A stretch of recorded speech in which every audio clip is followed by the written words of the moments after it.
Sesungguhnya yang membuat Bapak tak mau maju lagi sebagai Ketua Umum PSSI itu apa? Kabarnya Bapak sampai melakukan sholat istikharah.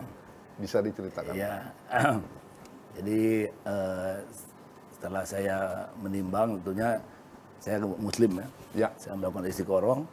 Jadi arah petunjuk dari Yang Maha Kuasa, saya untuk menyerahkan ketua umum ini kepada pengurus yang baru atau ketua umum yang baru.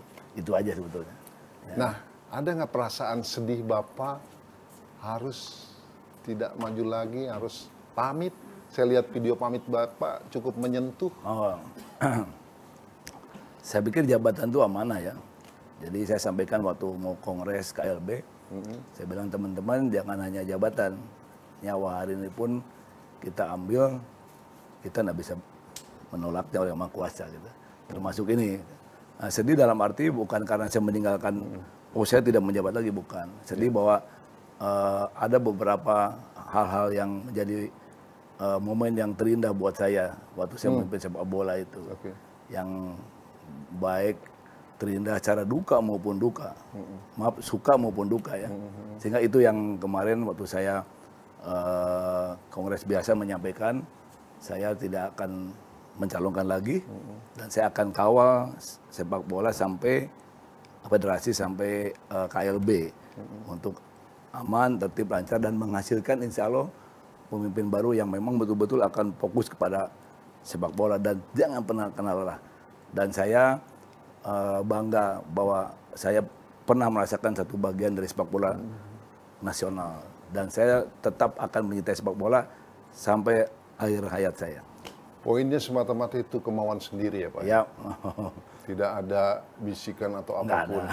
Bisikan dari Yang Maha Kuasa. Yang Maha Kuasa Allah Subhanahu Wa Taala. Baik. Kemudian Pak, masih pada pandemi, kemudian kan mulai mereda, harapan muncul lagi. Ada beberapa catatan positif yang menjadi prestasi Bapak. Di antaranya tim U16 juara AFF, tim senior lolos kualifikasi Piala Asia, ranking FIFA membaik dari 179 ke 151 kalau nggak salah Pak ya. Dan Indonesia dipercaya sebagai tuan rumah Piala Dunia U20. Nah, resep kepemimpinan Bapak, kebangkitan apa yang Bapak lakukan saat itu sehingga ada muncul prestasi itu? Jadi memang sebetulnya kita berhenti bola hampir setahun 10 bulan, 8 bulan lah. Ya. Yang real itu jalan bola setahun 4 bulan. Setahun 4 bulan. Saya kompetisi di sana, timnas juga kita kita hire lain sebagainya. Ya saya sampaikan dari awal memang pada saat kongres salah satu target saya adalah timnas ini ada di level 150-an.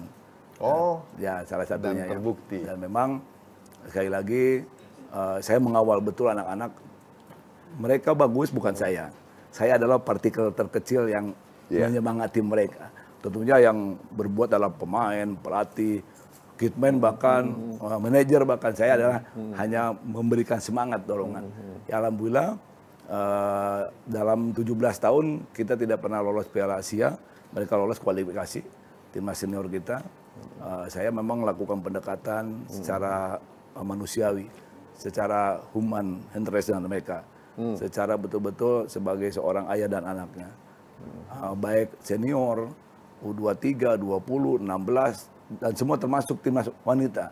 Karena wanita juga sudah 33 tahun tidak pernah lolos ke Piala Asia. Kemarin bisa lolos.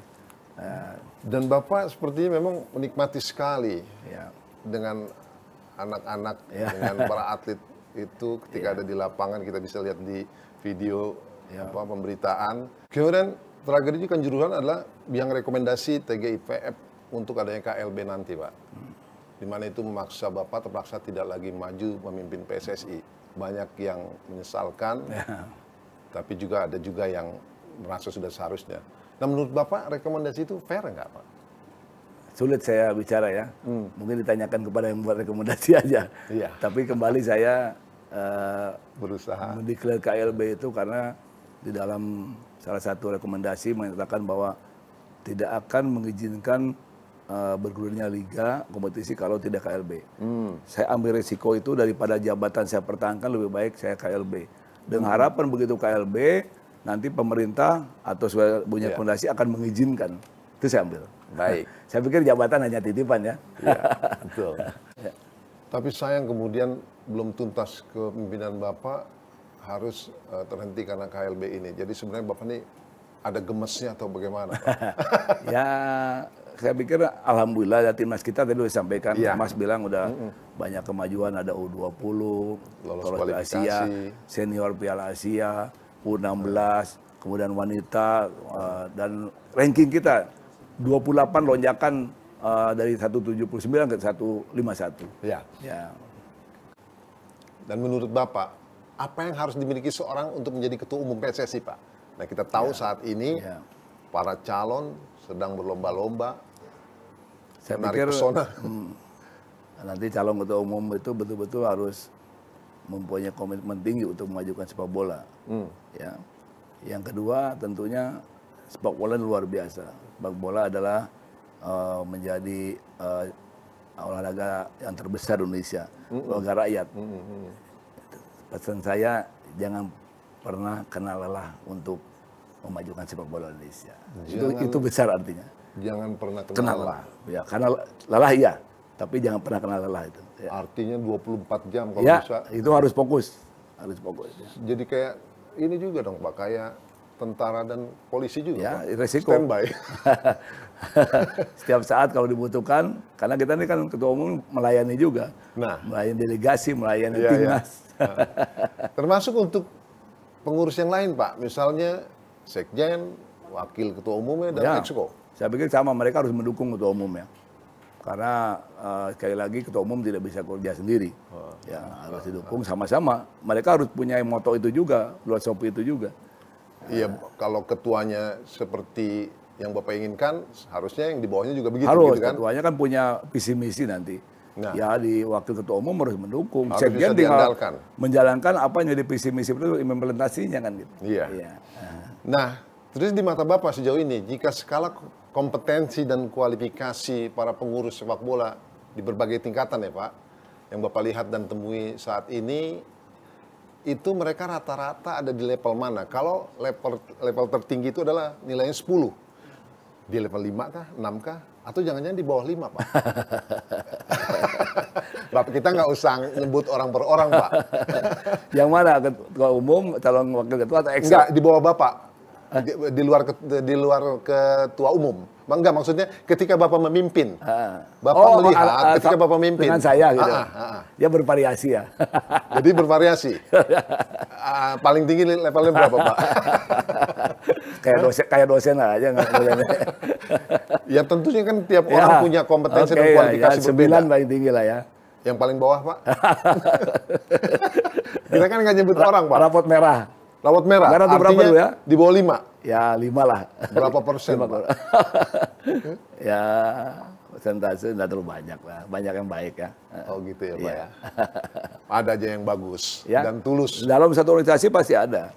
Ada yang baik sekali, ada yang baik, ada yang biasa, ada yang kurang baik, kan pasti itu ada. Yang bulus ada nggak, Pak? Apa? Yang bulus. Bisa aja mancing. Terus menurut Bapak siapa kira-kira calon ketum yang akan menggantikan Bapak yang memiliki mental seperti itu dari yang ada saat ini, dari yang sudah keluar-keluar? Nanti Profil ketum seperti apa yang saya tidak kapasitas memilih karena saya nanti bukan puter. Kita kasih kisi-kisi aja, Pak? Karena semuanya oke lah ya. Semuanya oke. Oke lah. Artinya mereka punya Mereka kan maju nanti tentunya ingin sepak bola lebih baik, pasti tuh. Ya tapi berdasarkan pengalaman Bapak kira-kira, wahai calon ketum, kamu tuh harus begini, begini pengalaman saya, kalau nggak begini, begini, kan bisa begitu, Pak? Ya nanti kalau sudah jadi mungkin kalau memang saya diminta untuk memberikan masukan saya siap. Oh. Siapapun yang jadi. Pak Iwan siap menjadi Ya apa yang sudah lakukan, advisor. ya advisor, apa pencapaian yang sudah menurut saya baik, apa yang belum akan saya sampaikan. Nah, oke. Gratis loh ya. Gratis ya? Gratis. Karena Bapak begitu peduli. Peduli, gratis. Jadi wahai para calon ketum, temuilah Pak Iwan Bule nanti. Kalau diperlukan, ya kalau enggak masa saya datang-datang memberikan. Nah, iya biar mereka yang datang, Pak. Oh enggak usah saya datang, tapi diundang lah gitu. Iya. Kita diskusi bang gitu kan gitu. Baik, sebuah suggest yang perlu dan luar biasa itu.